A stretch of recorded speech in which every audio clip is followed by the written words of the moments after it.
সৰিয়হ শিলাবৃষ্টিৰ ফলত সৰিয়হ ৰঙালাও এইবিলাক বিলাহী প্ৰায় শেষ হৈ গৈছে, মানুহৰ অনিষ্ট হৈছে। মোৰ নিজৰে 1.5 বিঘা বিলাহী আৰু 7 বিঘা ৰঙালাও, সৰিয়হ 1.5 বিঘা সম্পূৰ্ণৰূপে ধ্বংস হৈ গৈছে। সৰিয়হ 150 সৰিয়হ 150 বিঘা সম্পূৰ্ণৰূপে ধ্বংস হৈ গৈছে।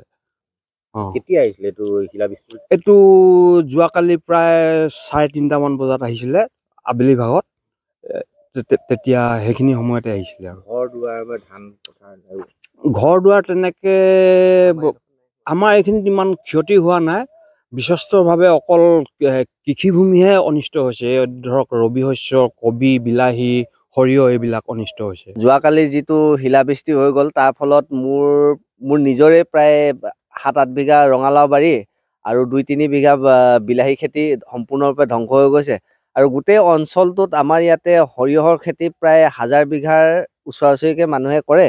তো যিমানখিনি সৰিয়হ খেতি আছিলে চব শেষ হৈ গৈছে। আৰু মোৰ লগৰ 2-3জন আছিলে, তেখেতলোকৰো ৰঙালাও আছিলে, সেইখিনিও সম্পূৰ্ণৰূপে ধ্বংস হৈ গৈছে। ইয়াত আৰু পাছত যে এইখিনি বস্তু আকৌ ঠন ধৰিব তাৰ কোনো আশা দেখা নাই। চৰকাৰৰ ফালৰ পৰা এতিয়া কোনোবা আহিছে নাই, খবৰ লৈছে? বৰ্তমান চৰকাৰৰ পিনৰ পৰা এতিয়ালৈকে কোনো যোগাযোগ হোৱা নাই। তথাপি আমাৰ নিজৰ ফালৰ পৰা আমি এগ্ৰিকালচাৰ ডিপাৰ্টমেণ্টত খবৰটো পঠিয়াইছোঁ। তেখেতলোকে আশ্বাসটো দিছে যে তেখেতলোকৰ কোনোবা প্ৰতিনিধি আহি কেনে আমাৰ লগত যোগাযোগ কৰিম বুলি। কোন কেইখন গাঁও ইয়াত বেছি? আমাৰ হালধিবাৰী, খোৱাং বৰবিল আৰু এইফালে গৰৈমাৰী, কাৱৈমাৰী, দলনিকুৰ, এই গোটেই অঞ্চলটো বেতনীলৈকে সম্পূৰ্ণ হেৰি হৈ গৈছে, এটা সম্পূৰ্ণ ধ্বংস হৈ গৈছে। সৰিয়হ শিলাবৃষ্টিৰ ফলত সৰিয়হ ৰঙালাও এইবিলাক বিলাহী প্ৰায় শেষ হৈ গৈছে, মানুহৰ অনিষ্ট হৈছে। মোৰ নিজৰে 1.5 বিঘা বিলাহী আৰু 7 বিঘা ৰঙালাও, সৰিয়হ 1.5 বিঘা সম্পূৰ্ণৰূপে ধ্বংস হৈ গৈছে। সৰিয়হ 150 সৰিয়হ 150 বিঘা সম্পূৰ্ণৰূপে ধ্বংস হৈ গৈছে।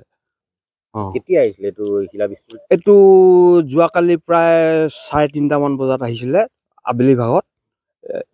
তেতিয়া সেইখিনি সময়তে আহিছিলে। আৰু ঘৰ দুৱাৰ তেনেকে আমাৰ এইখিনিত ইমান ক্ষতি হোৱা নাই। বিশ্বস্তভাৱে অকল কৃষিভূমিহে অনিষ্ট হৈছে। ধৰক ৰবি শস্য, কবি, বিলাহী, সৰিয়হ এইবিলাক অনিষ্ট হৈছে। যোৱাকালি যিটো শিলাবৃষ্টি হৈ গ'ল তাৰ ফলত মোৰ নিজৰে প্ৰায় 7-8 বিঘা ৰঙালাও বাৰী আৰু 2-3 বিঘা বিলাহী খেতি সম্পূৰ্ণৰূপে ধ্বংস হৈ গৈছে।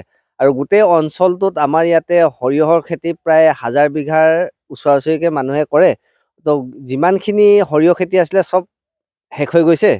আৰু মোৰ লগৰ 2-3জন আছিলে, তেখেতলোকৰো ৰঙালাও আছিলে, সেইখিনিও সম্পূৰ্ণৰূপে ধ্বংস হৈ গৈছে। ইয়াত আৰু পাছত যে এইখিনি বস্তু আকৌ ঠন ধৰিব তাৰ কোনো আশা দেখা নাই। চৰকাৰৰ ফালৰ পৰা এতিয়া কোনোবা আহিছে নাই, খবৰ লৈছে? বৰ্তমান চৰকাৰৰ পিনৰ পৰা এতিয়ালৈকে কোনো যোগাযোগ হোৱা নাই।